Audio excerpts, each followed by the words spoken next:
What would you do if the people you trusted most turned your pain into a public lie? Lila's sneakers scuffed the cracked pavement as she trudged through the rain, her backpack heavy with the few belongings she'd managed to grab. At 18, she hadn't expected to be homeless, but here she was, cast out like yesterday's trash. Her mother's new husband, Greg, had made it clear she wasn't welcome anymore. "You're a burden," he'd spat, his voice cold as he shoved her out the door. Her mother, standing silently behind him, hadn't said a word. That silence cut deeper than Greg's cruelty. Lila's life hadn't always been this way. Growing up, it was just her and Mom, a team against the world. They'd laugh over burnt toast, share secrets under the glow of a single lamp, and dream of a better future.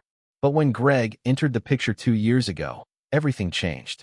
He was charming at first, with his slick smile and promises of stability. Lila's mom, desperate for love after years of struggle, fell hard.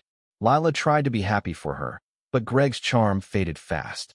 He criticized Lila's every move, her clothes, her grades, her existence. "You're holding your mom back," he'd say, his words like needles. The night he kicked her out was a blur of rage and rain. Lila had come home late from her part-time job at the diner, exhausted but proud of the tips she'd earned. Greg was waiting, his face twisted with disgust. "You're ungrateful," he roared, accusing her of stealing money she'd never touched. Lila looked to her mom, expecting defense, but her mother's eyes were fixed on the floor. "Just go, Lila," she whispered. The door slammed, and Lila was alone. She found shelter in a friend's basement, but the real blow came days later. Scrolling through her phone, Lila saw her mom's post on social media. "My daughter chose to leave us. She's troubled, but we're praying for her." The words hit like a punch. Comments poured in, painting Lila as a rebellious ingrate. Strangers called her selfish, cruel, a villain. Her mom had rewritten the story, and Greg was the hero who tried to help. Lila's heart shattered. How could her own mother betray her like this? Each night, Lila lay awake, replaying memories of the mom she'd lost. She remembered the woman who'd braid her hair, who'd cry with her when her first crush broke her heart. That woman was gone, replaced by someone who let Greg control her life and Lila's. But the pain fueled something in Lila: resolve. She wasn't the villain, and she wouldn't let their lies define her. She started small, taking extra shifts at the diner, saving every penny. She enrolled in community college, determined to build a future no one could take away. But the online lies gnawed at her. Friends stopped texting, relatives sent judgmental messages, and the weight of being misunderstood crushed her spirit. One night, staring at her mom's latest post, a photo of her and Greg smiling, captioned, "Healing as a family," Lila decided enough was enough. She created a private blog, pouring out her truth. She wrote about the years of love with her mom, the slow poison of Greg's control, and the night she was thrown out. She described her mother's silence, the betrayal of those social media lies. "I'm not the villain," she wrote. "I'm just a daughter who wanted her mom back." She hesitated before hitting publish, knowing it might change nothing. But it was her voice, her story, and she needed to reclaim it.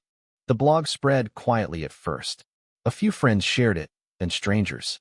People left comments, sharing their own stories of family betrayal, of being cast out, of fighting to be heard. Lila read each one, tears streaming down her face. She wasn't alone. The support gave her courage to confront her mom one last time.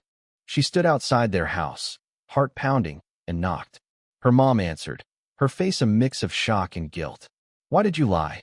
Lila asked, voice steady despite the ache. Her mom's eyes darted away, but Lila pressed on. "I loved you. I still do. But you let him turn you against me." Greg appeared, ready to shut the door, but Lila's mom stopped him. For the first time in months, she looked at her daughter really looked. "I was wrong," her mom whispered, tears falling. Greg scoffed, but she turned to him. "No more."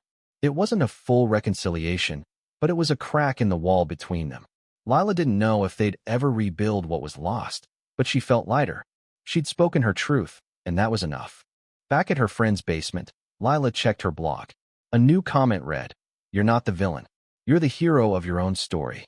She smiled, feeling the weight of the lies lift. The world might judge, but she knew who she was. And she'd keep fighting for herself, for her future, and for the hope that love could still find its way back home. Word count, 800.